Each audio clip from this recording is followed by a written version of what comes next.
Ladies and gentlemen, welcome to the webinar on cities and climate change, organized by the United Nations Environment Programme in conjunction with Energies 2050. I would also like to welcome our two speakers who kindly gave their availability to present, Mr. Stéphane Poufari of Energies 2050 and Mr. Vivian Depuy of the Institute for Climate Economy. Today, we are going to speak about the role of cities and local governments in the international climate change discussions, and in particular during COP21, the Conference of Parties that will convene at the end of this year in Paris.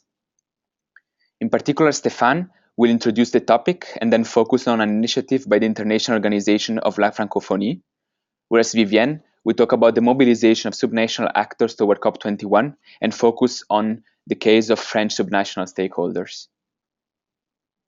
This webinar is part of a series of webinars on the topic of cities and climate change, organized, as I mentioned, by UNEP and Energies 2050 as part of the Global Initiative for Resource-Efficient Cities and a Sustainable Public Procurement Program.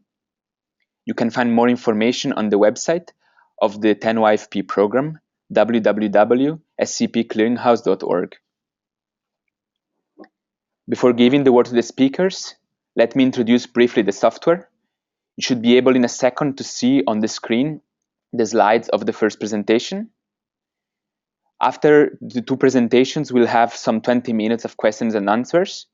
You can either send in your question through the chat at any time, or during the question time, raise your hand by clicking on the little hand icon. In both cases, I would like you to introduce yourself by saying your name and your organization. We can start now with the first presentation, which should be on your screen in a few seconds. I would like the first presentation is the Francophonie Initiative for Sustainable Cities, a systemic approach for low carbon and resilient development by Stéphane Poufari. Stéphane is the founder and honorary president of Energies 2050, an NGO working in France and internationally on issues related to sustainable development, climate change, and the energy transition. Energies 2050 gathers members and partners from more than 50 nationalities. Stéphane has been working in international cooperation field since more than 25 years. Among his other positions, he has worked for more than 10 years until July 2010 at the French Environment and Energy Management Agency, ADEME, as head of the international expertise in energy management unit. Now, Stéphane, the floor is yours for the first presentation. Okay, thank you, Nicolas, and hello, everybody. It's a real pleasure to have this opportunity to exchange with you. So today my point will be to give some information about this, let's say, ongoing initiative, and also maybe, as Nicolas has already introduced, to let's say, set up the scene and why this kind of initiative, thanks to the climate change agenda, can make sense, and why we need to, let's say, federate and to, let's say, scale up in order to avoid, let's say, locking effects and trying to put in place sustainable approach on cities. So next one, Nicolas. Yes. So no, you need to change the next one. Nicolas? Is it okay? You should be able to. I don't know if my no, it's not. No, okay. So okay, Energy 2050. No, it's okay. It's working. So I will not spend too much time on Energy 2050 because already Nicolas introduced. I will just maybe mention that in the COP21, among others, with the Francophonie networks, will be, let's say, very well, let's say, in position to put emphasis on a solution. And especially, you are more than welcome to hear about this initiative more deeply in the Francophone pavilion, in the Blue Zone, and they will have a dedicated days on this issue. And I think we will have a lot of opportunities to exchange with African countries and also with, let's say, developing ones. So next one. So okay, next one also, because this is just okay. So I will not spend too much time also on data, because I'm sure all of us already deeply concerned about, let's say, all this relevant information, but just to emphasize two three issues which are the, let's say, forefront of our concerns. So first, we are more and more an urban world. This is an issue, but especially this is a very small place on Earth's surface and using a lot of resource, also emitting a lot of energy, green gases emission, and about, let's say, energy consumption. But more than this issue, we have also to take into account that so far the trends on urbanization are really because in the very next future, let's say the 2-3 next decade, we will have more, let's say much more, let's say new urban, let's say incomers than by the past, and no society has experienced such a huge, let's say, transformation in such a short period. And also one of our concern is that this big transition will be also, let's say, in developing countries. So it means we have to face many challenges. Let's say, I would say the let's say existing and traditional, let's say, challenges related to cities. But in addition, we'll have to face a lot of new, let's say, constraints, such as the fast, let's say, tracks, also the location, and also that all these small stands in small size cities in developing countries will be very soon very large cities with a lack of means, of also need of planning, a need of resource, a need of experts, and also facing, let's say, all the constraint links with climate change. So this is why we have decided a few years ago with the Francophonie networks to organize this new initiative. Next one.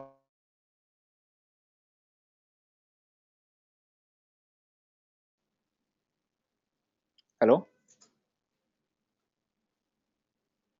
Stefan, we cannot hear you anymore. Yes. Okay. No, it's not working. It's working. Yes. Yeah, I know that Vivian is already speaking on this issue. Yes. Okay, please go ahead. You can pass. Yes, it's not working, but okay. So next one. So go back to the concerns. When we decided to create this initiative, it was to try to answer a series of questions and focusing only on big, let's say, means and can raise a lot of interest.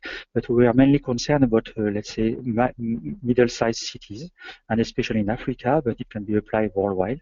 And so our approach was to refresh our mind that at the end,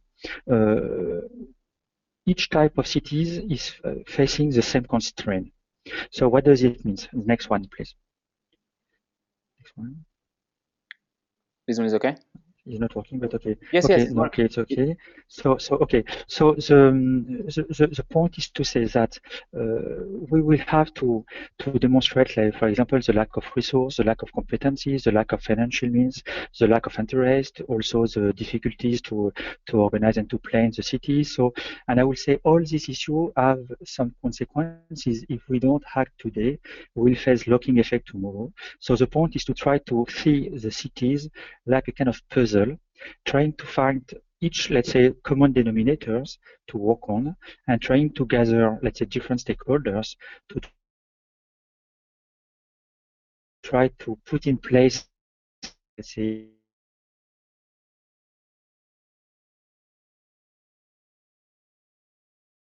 like, for example, the ProSol program in Tunisia. We have also some building codes programs in UMOI in Africa.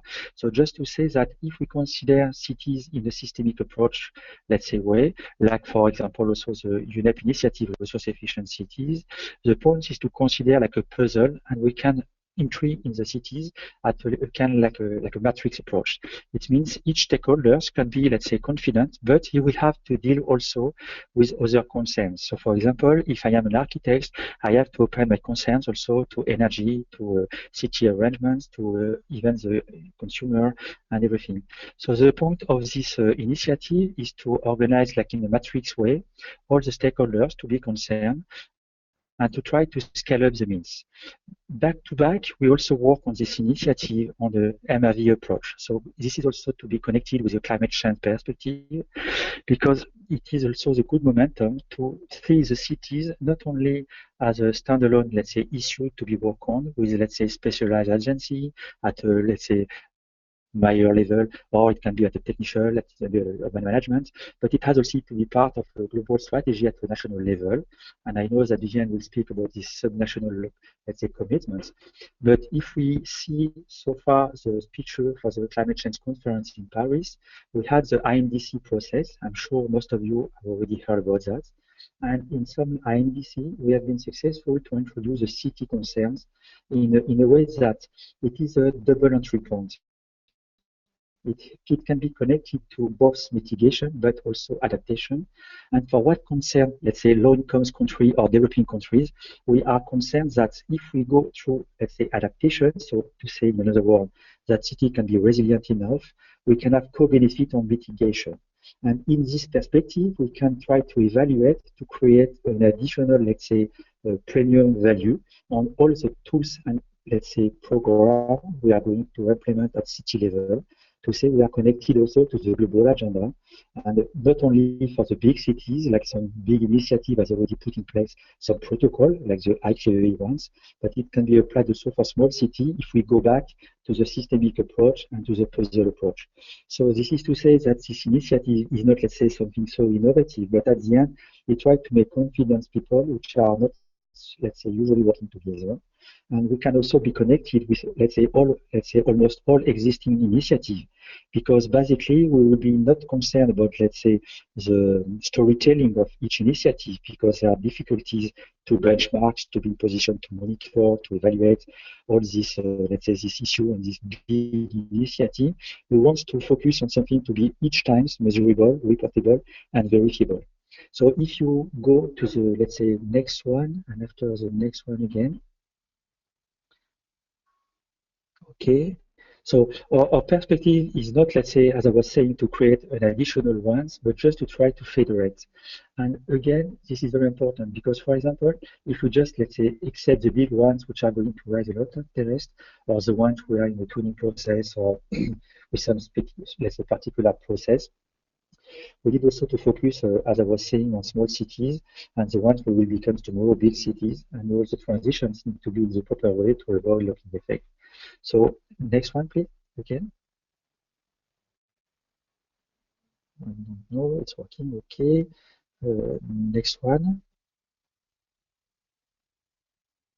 Okay, so this is a way to try to explain in another word what we can put in place within this initiative. I will give you some practical example at the end because we have, let's say, already some existing good practice. So we can have, let's say, a global strategy at the city level, but let's say at the territories level, so it can be connected with the national ones. And thanks to the puzzle approach, we can scale up some things to be appropriate to each cities, but to be in a way measurable and benchmarkable with some other. The point is to demonstrate additionality on each issue we are working on, and to be in position to create value, and to be in position to find some way to finance, and why not also to increase, let's say, performance. Next one. Okay, so this is a point we can find many ways to present it, and this, let's say, wording is more or less, let's say, familiar with all, let's say, initiative. But the point here is to try to find a way to be collaborative enough to be something at least sustainable and to be benchmarkable, as I was saying. Next one.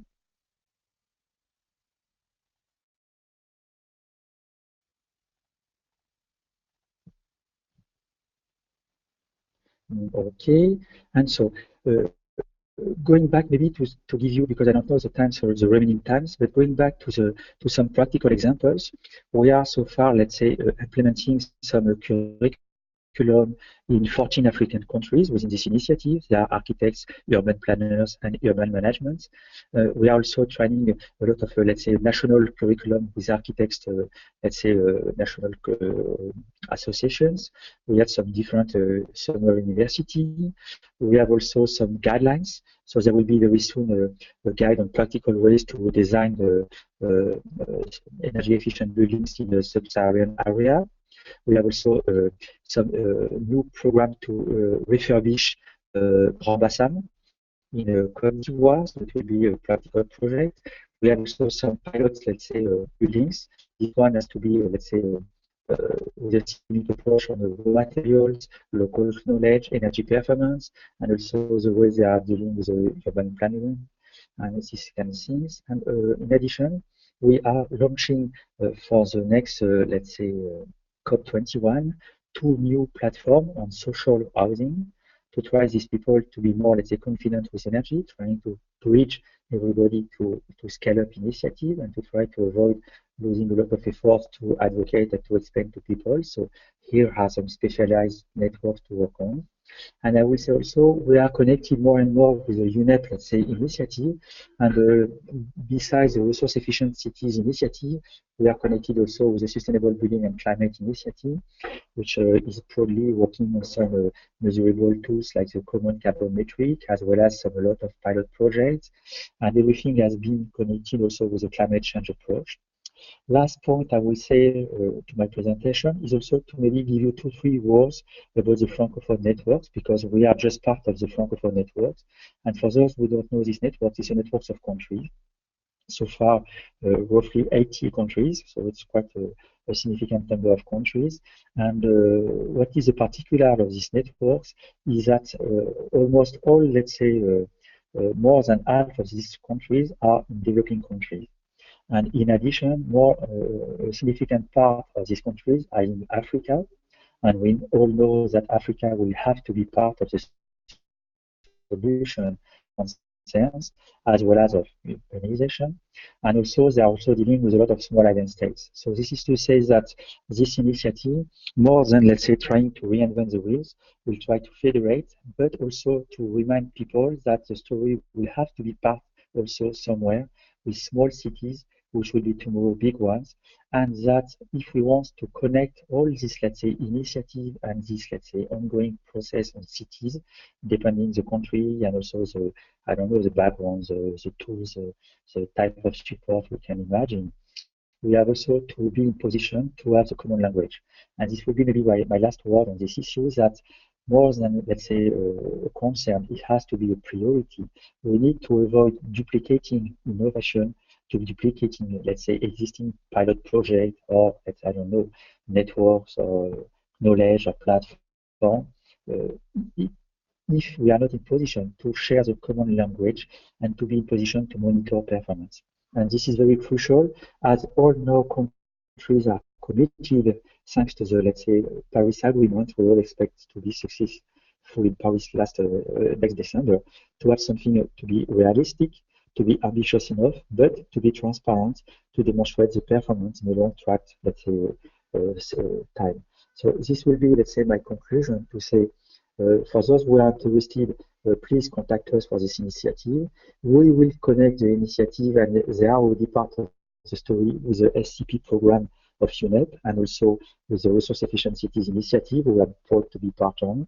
And from our perspective, Paris has to be a good momentum for all these big players to at least refresh their mind and keep the tracks to be measurable, reportable, and verifiable, to be somewhere contributing to the climate change conference with some concrete results, and going, let's say, beyond only commitments, and to say that we are part of the story, we can demonstrate our additionality, and we can also scale more cities in Africa and elsewhere to be sustainable in the long-term perspective, and to be, let's say, more, let's say, resilient when they will become big cities.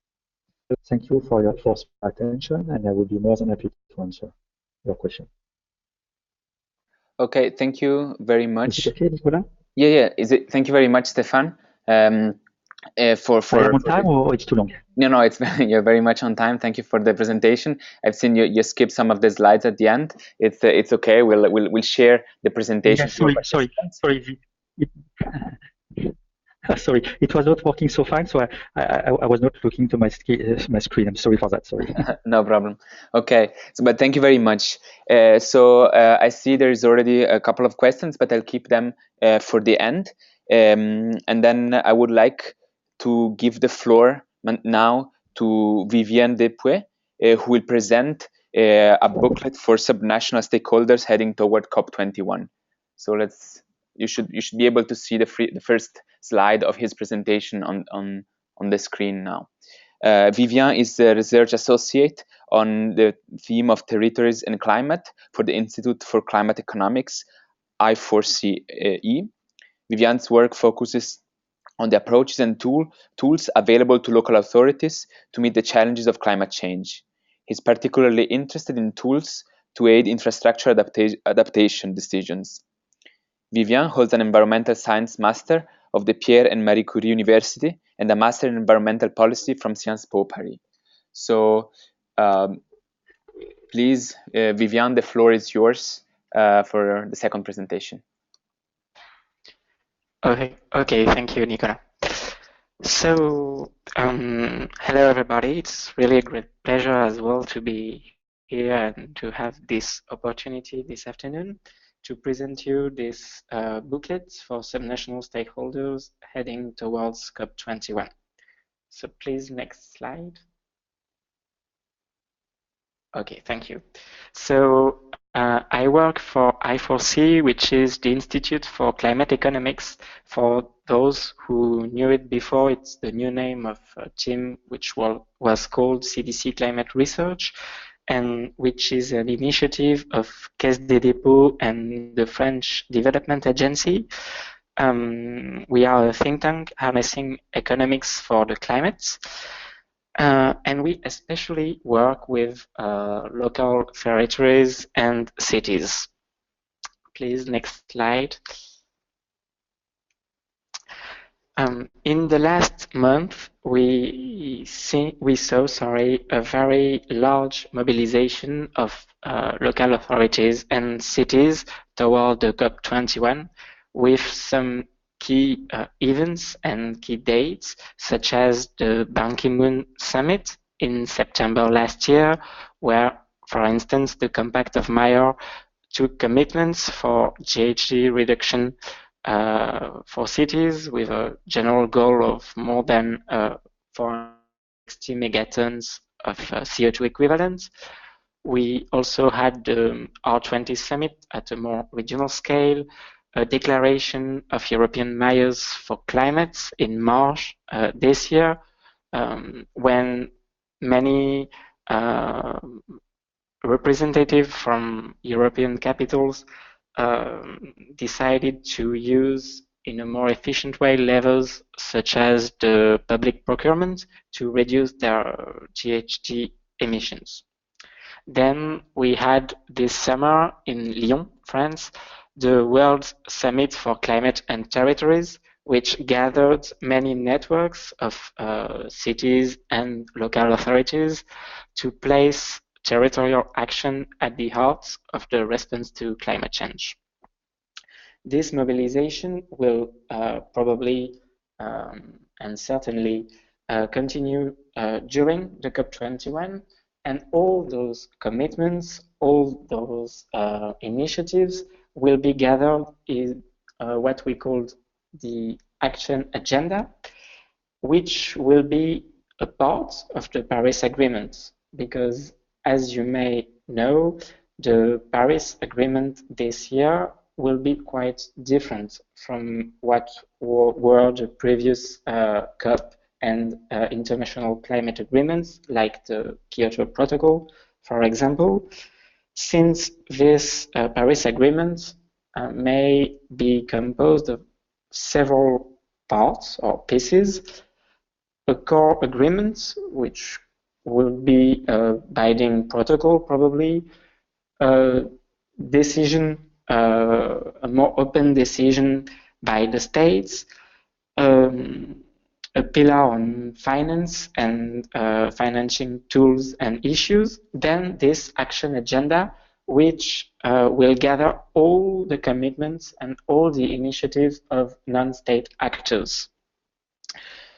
And this is something quite new. During the COP itself, the cities will lead some key moments, such as the World Summit of Local and Regional Leaders for Climate in Paris on December 4th, or the Thematic Action Day within the Blue Zone, so inside the negotiation, to show what the local territories can do and what they expect from the negotiation. I put on the slide two sentences from the draft agreement, which was released last week by the French and by the co-chairs of the COP, which recognize the role of local territories, subnational authorities in the text. Please, next slide. If this mobilization is possible this year, and if the momentum is growing so well, it's because it didn't start from scratch, and it's grounded in a long-term dynamic. Cities have been taking action for years, and especially through networks and communities of practice. There are plenty of them, as Stefan mentioned earlier. For instance, here at I4C, we coordinate one of those networks in France since 2008, which is called the Club for Cities, Local Governments, Energy and Climate Change, and which goal is to pool the results of academic and applied research on the economics of climate change by making that research comprehensible and usable by local authorities, decision makers. And in addition to that, the recognition of what cities and local authorities do is more and more accepted and spread within the international negotiation. Next slide, please. Thank you. The first time this role was explicitly recognized was in 2010 in the Cancun Agreement, and this is the result of the work done by cities, networks in the last decade, let's say. Next slide, please. And the very challenge today is to spread and to mainstream what the pioneers and the more committed cities did in the last year. Cities will be needed to reach the international and global objectives, to implement the agreement that will be reached hopefully in a few weeks in Paris. And it's not only a few cities which will be needed, but all the cities, the major ones, the big ones, but also the smaller ones. And to go quicker, we need to be able to share and spread and to build on the experience of the pioneers developed in the last years. We need to be able to close the information, knowledge, and capacity gaps that are still existing. And a few months before the COP21, many organizations shared this objective, and we wanted to contribute to this collective effort of spreading and mainstreaming what we know today, what are the experience we can have with cities in the last years. And that's why we designed and published a booklet. So that's the next slide. A booklet for subnational stakeholders heading toward the COP21 with the key concepts on the impact of climate change, the climate policies and economic tools, with insights from French territories.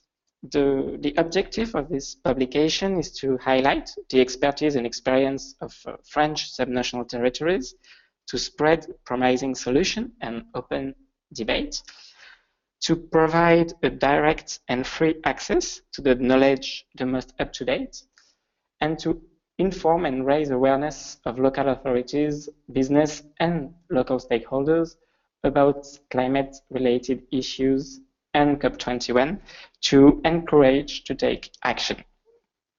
Next slide, please. So in this booklet, there are the key concepts gathered by different experts and specialists of the question. The goal is to be able to talk with decision makers and local representatives to convince, but also to find the right information at the right time. It's for local authorities, cities, as well as public and private actors working alongside them. It's about understanding and acting, and as you will see in a minute, we have two kinds of fact sheets with those two categories. It's about the three main themes I was talking just before, and every fact sheet of the booklet is built on a similar format with element of context, principles, tools, example from France mainly, illustrate diagrams, tables, and find out more boxes with links and additional resources from the major actors of each topics and the major specialists, and a detailed glossary as well. Next slide, please. Thank you. Through the outline of this booklet that you will see in a minute, the story that is told basically the story of cities and climate change. Cities take action, but they take action in a specific context.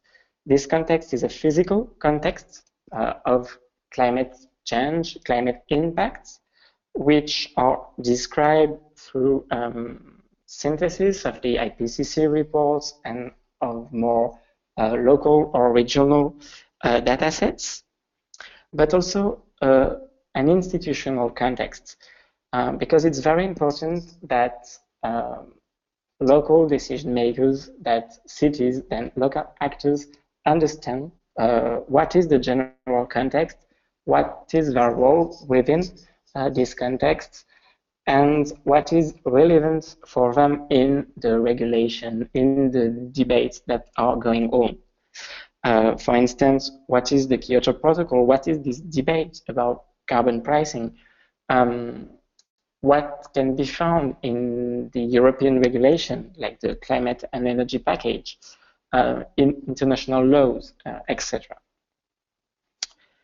Then cities are both impacted by climate change with specific impacts more important for them, like heat waves, droughts, urban heat island effects, floods. And there are also major emitters of greenhouse gases. Stephen showed us some figure in the first presentation. I think we all have in mind the 70% of global energy emission coming from cities. But cities also have levels of action to mitigate and to adapt, either directly with their own buildings, vehicles, employees. It's about 5 to 20% of their emissions, at least in a French context, but also through urban public policies like the transport policies, the housing policy, the waste policy. They also can encourage all the actors, all the stakeholders of their territory to act and to contribute to the general efforts. But to do that, they also face important challenges and they have expectations, especially for local governments that we identified in this booklet.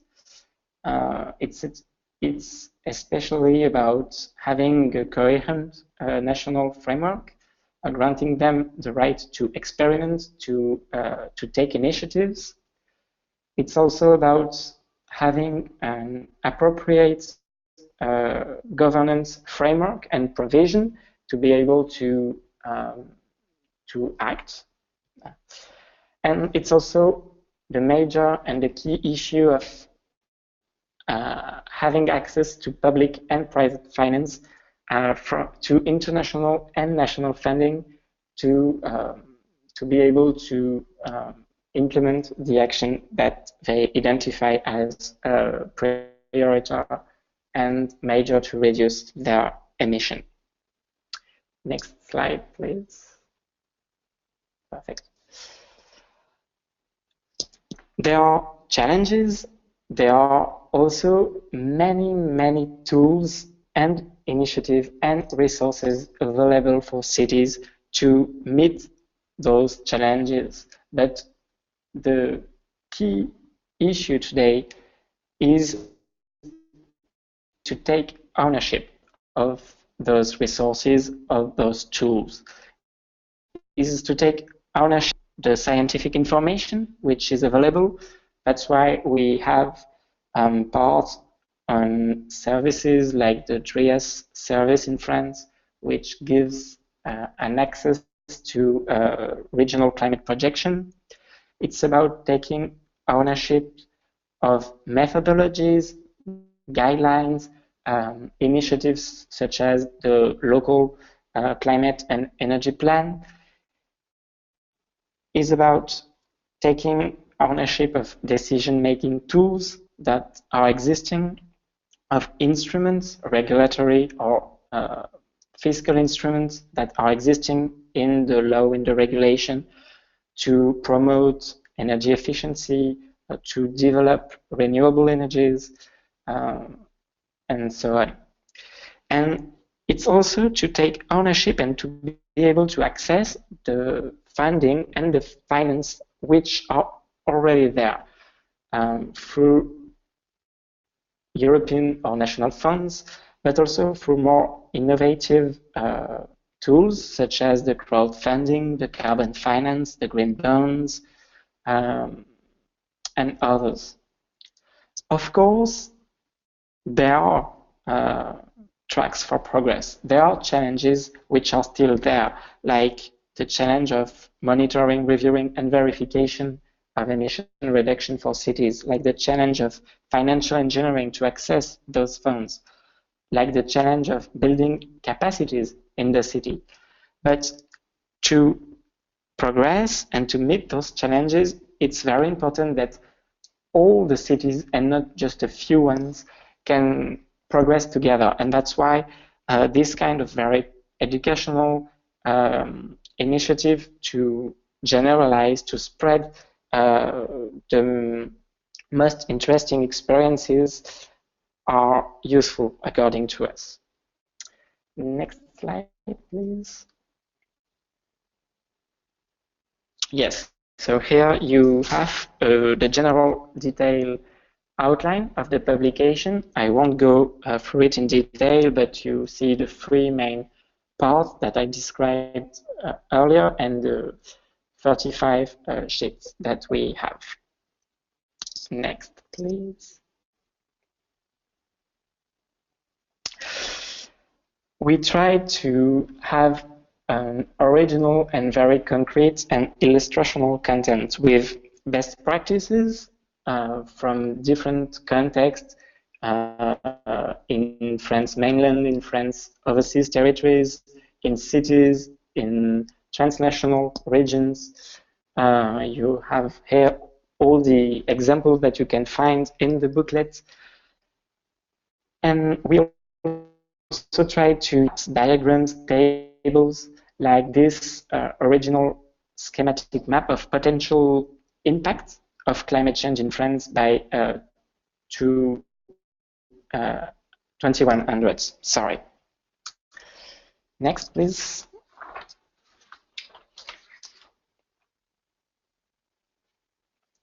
Here are some examples of the fact sheets that you can find within the booklet. with a first example on the focus on impacts of climate change in cities, where you can find what are the major impacts for cities, as I mentioned previously. What are heat waves, why droughts or urban and coastal flooding are very important for cities. What are the sanitary risks, and particularly the increase of air pollution and the articulation with the climate issues. But you can also find what are the tracks and the options for adaptation. What is adaptation for city? What kind of measures, hard measures, but also soft ones, but also ecosystem-based solution, which can be implemented with some example here in the table that you can read for different kind of impacts. The kind of elements that we can have there are elements such as the main vulnerability and resilience factors for different sectors, for transport, for different key functions or cities, and why they are vulnerable and how they can be adapted. With example of good practices, here is an example of water management in the city of Rouen in France, where a new neighborhood was built by taking it into account the use of water to cool the buildings and also to prevent floods from extreme raining events. Next slide, please. I won't go through all the examples, but here is another slide from the political, the policy, part of the booklet, which explain different kind of mechanism existing. Here, it's about the Kyoto Protocol flexibility mechanism that you may know, the joint implementation and the clean development mechanism, and how these tools and this mechanism can be used by local authorities. And the examples of situation where they were used previously.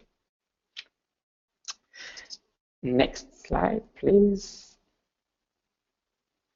And maybe a last example with the green bonds, which is financial tools that can be used by cities. It's not very well used in old contexts. For example, France. In France, cities rarely use this kind of tools, which are like other kind of bonds, in other words, negotiable securities issued by an economic actor and giving the purchaser a claim over the issuer, but which are called green because they are issued specifically to finance investment with an environmental benefits. And it can be hard for cities to issue this kind of bonds because of the critical mass, the critical scale they have to reach to do that. But we have examples of cities which gathered and merged their need to be able to do so and to reach interesting interest rates to finance energy or climate projects. We have example also from regions like the Région Île-de-France, which did the exercise a couple of times. There are more than 30 fact sheets, so of course I won't go through all of them, but you can find them within the booklet. And maybe a last slide and a last word. Next slide, please. Thank you. To mention that for some contexts and for some regions, two major sectors which can be interesting for cities as well, are the agriculture and forest sectors, which have major climate questions and challenges to meet as well. And there is a special edition of this booklet made for those specific contexts that you can also find on the website there. So it would be my last word, but I would be happy to answer all of your questions. Thank you very much. So thank you very much, Viviane, for this interesting presentation. Thank you also, Stefan. So to just wrap up before giving the floor to questions, I like to summarize what I hear here in these two presentations is that whereas cities have tools and methodologies and approaches that they can use to reduce the carbon footprint of the city itself, which is a bit the topic we have seen in the previous webinars. These two presentations have highlighted the tools that cities have to take part into the international discussion. So there's a few questions written, so I will read them. Well, the first one, more than a question, is a comment, a statement by Markus Meyer of UN Habitat. I don't know whether he's still connected. Marcus. Well, Marcus, are you connected? No, I will. Well, he has highlighted how also UN Habitat, the United Nations program focused on urban development, was highlighting how during the COP21 we'll organize several events on cities and climate change, and would like to invite all the participants to this call as well to have a look at the UN Habitat website to have more information on that. The second question would be from Sonali Narang. I see that there was a hand raised, or I don't know if the person is still connected. Sonali, would you like to make let me give the floor then to Sonali to make up the question. I muted you. Hi. Am I audible? Yes, you are audible. Yeah. I want to ask, there's a difference between role of cities in developed and developing countries.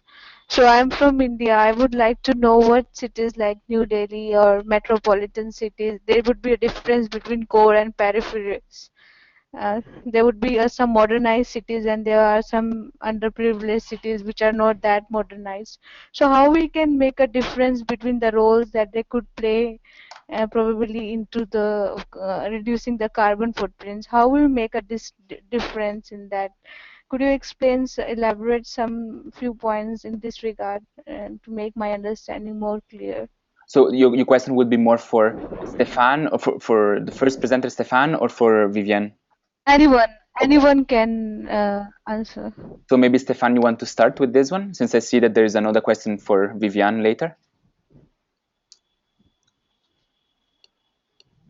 Now you are unmuted, Stefan. Sorry. Yes, I was starting before.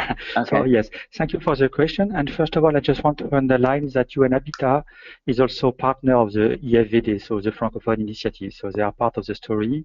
EFDD, so the Francophone Institute for Development, Sustainable Development, has a global agreement with UN Habitat, and the initiative on cities is part of this agreement. So they are also inside and involved. So this is clear.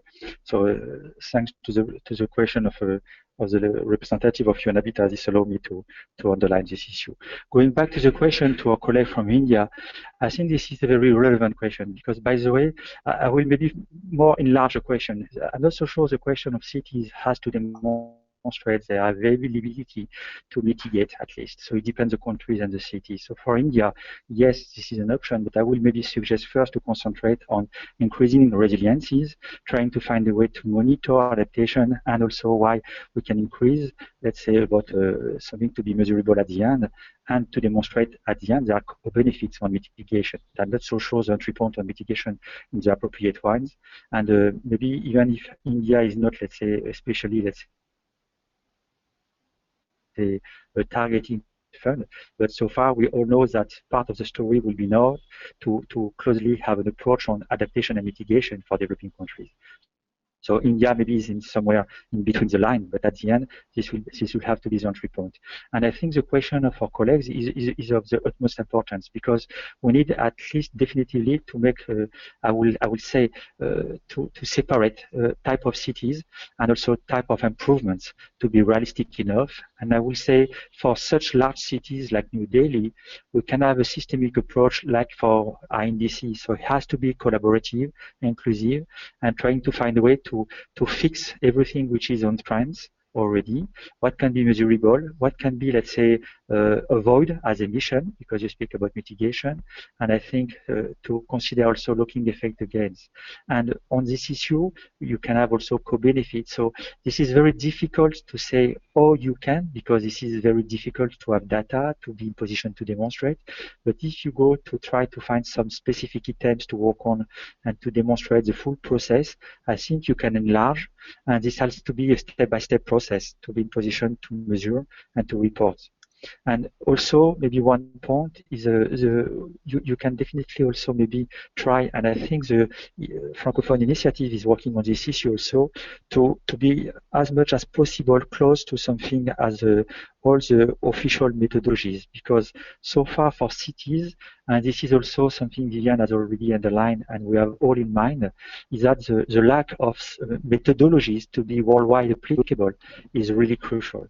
And again, this issue maybe has to be part of, I will not say about the global agreement in Paris, because this is something slightly different, but at least beside, let's say, the commitment of cities, we all know cities will refresh and recall in Paris, they has to at least agree on a specific, let's say, momentum to work on methodologies. And methodologies all the time frightens people from developing countries, but for our perspective, it has to be a step-by-step methodologies, exactly like for greenhouse gases assessment in countries.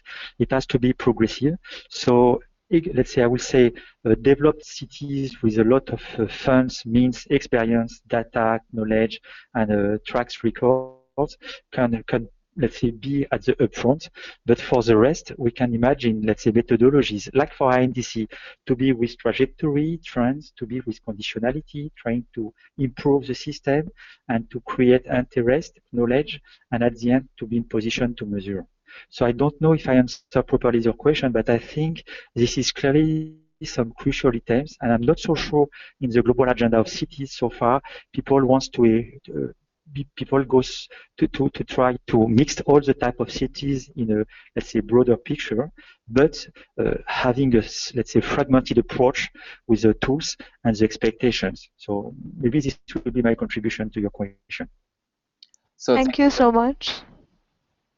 Thank you very much, Stefan, for the answer. I have another question for Viviane from Robert Kihu. Sorry if I mispronounce your family name. He's asking you whether you could follow up on a data you provided. I think it was slide 25. Can you please provide further information on the important conclusion that urban public policies can directly affect only 5 to 20% of the emission? So going back to the slide, I think it should be now on the screen. If Viviane, you could follow up on that or further explain. Yeah, sure. Maybe I went a bit too fast. Actually, it's not. It's the direct emissions of a city is about. It's not a very precise figure, 5 to 20%. But this is the very small, like scope 1 perimeter. It's just the emissions from the cities, the authorities, buildings, and vehicles. It's much more, I think, more around. I don't have the precise figure, but more than 50% when you take all the urban public policies, like the transport policies, the building policies, and the remaining part is about it's about encouraging and giving incentive and giving information and tools for all the other actors of the cities to act. But I mean, the 5 to 20% are really the scope one part. The public policies are already more.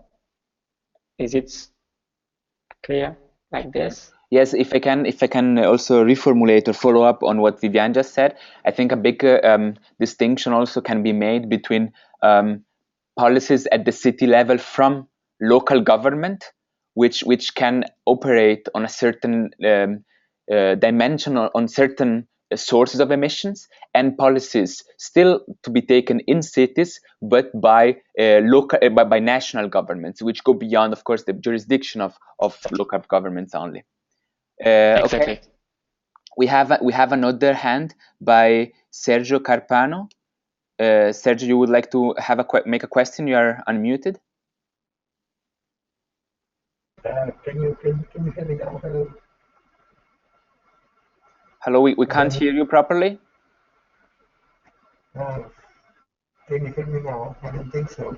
Yeah, we can hear you better.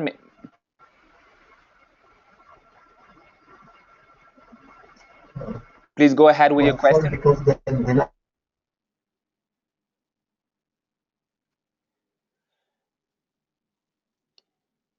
So maybe I can. We can't hear you very well, but I can read the questions. Sergio has also submitted a question in written. So, is there any concrete example from issuing green bonds? So this would be a question for Viviane, please. Yes, sure. We particularly looked for example in France, and in France there are no so many examples of cities issuing green bonds. It's more at a regional scale because of this question of having a critical mass to issue bonds, because under a certain mass it is not really cost effective. But I think that there are examples of big cities in other European countries. I know that in Germany, for example, there are much more green bonds, and bonds in general are used in a more frequent and common way than in France. But for regional examples, we have a kind of successful example by the Région Île-de-France, so the Paris region, which issue several times green bonds. And the second issue was for more than 600 millions of euros in April 2014. And it was for projects, for specific projects with a specific criteria, meeting 11 criteria, especially related to social, environmental, and climate targets. But yeah, for cities, especially in a country where cities are not so big, except the capital city, it can be a bit harder. Okay, thank you very much.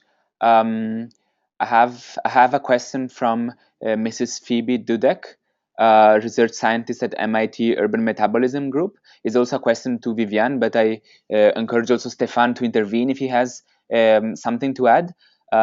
She said, you mentioned the declaration of action of the European mayors for climate in March 2015. Have there been similar declarations or agendas from mayors in the global south? If so, are they bundled somewhere?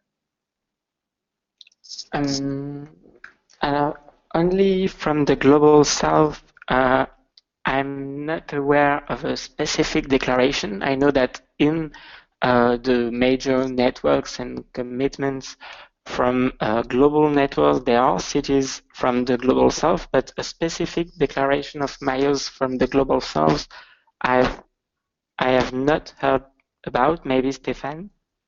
Mm-hmm.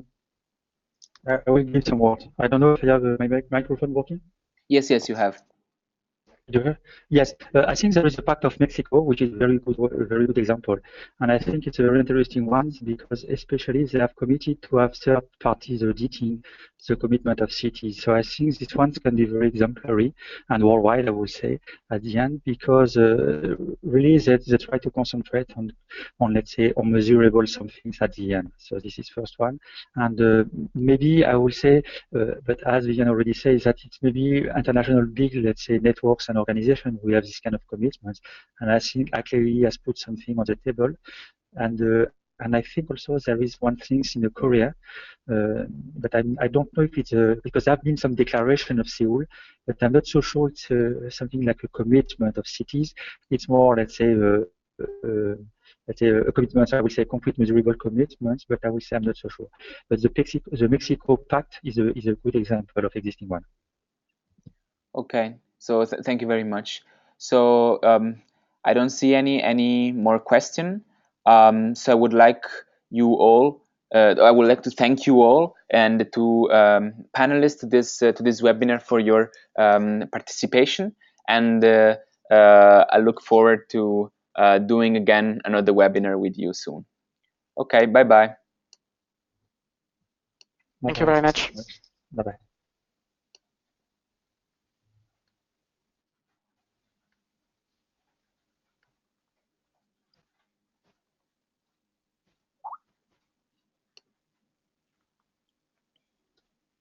Hello, Stefan. Stefan and Vivian, are you still there? Yes. Okay. No, thank you.